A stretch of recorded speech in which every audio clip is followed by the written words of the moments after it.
நம்ம சுதந்திரம் பெற்ற பிறகு 1947 ஆண்களுக்கும் பெண்களுக்கும் வயது வந்தோர் வாக்குரிமை அடிப்படையில் 18 வயது நிரம்பிய அனைவருக்குமே என்ன செஞ்சிருக்காங்க? ஓட்டுரிமை.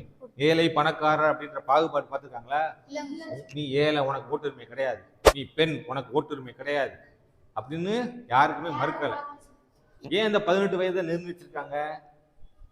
ஏன்னா அப்பதான் நமக்கு யாரை தேர்ந்தெடுக்கலாம் அப்படின்ற ஒரு மெச்சூரிட்டி கிடைக்கும். வெரி குட்ரா. சரியா?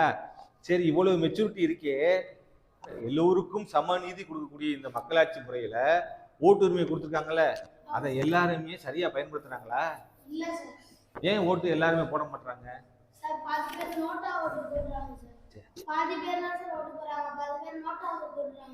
நோட்டாக்கு போட்டாலும் அவங்க போய் ஓட்டு வழிக்கு போறாங்கல்ல. அப்ப அந்த ஜனநாயக கடமை ஆற்றுவதற்கு நேரடியாக போய் தன்னோட விருப்பத்தை தெரிவிக்கணும்.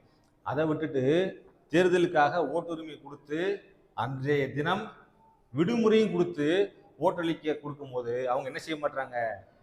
75% தான் ஓட்டு போலாகுது.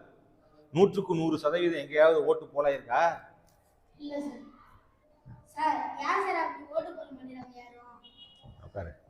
அதாவது மக்களாட்சி மேல நம்பிக்கை இருக்கிறவங்க ஓட்டளிக்க போவாங்க. சில பேர் நம்பிக்கை இருந்தா கூட சூழ்நிலை காரணமாக ஓட்டளிக்காம இருப்பாங்க. சரியா? அப்ப மக்களாட்சி மேல நம்பிக்கை இருக்கணும். அதாவது இந்திய மக்களாட்சியில 79% பேர் மட்டும்தான் மக்களாட்சி முறையில நம்பிக்கை வச்சிருக்காங்க. இந்தியாவின் மக்களாட்சி மேல நம்பிக்கை கொண்டவங்களோட சதவீதம் எவ்வளவு? 79. அதாவது 79% மக்கள் தான் ஓட்டளிக்க செல்றாங்க அப்படின்னு அர்த்தம்.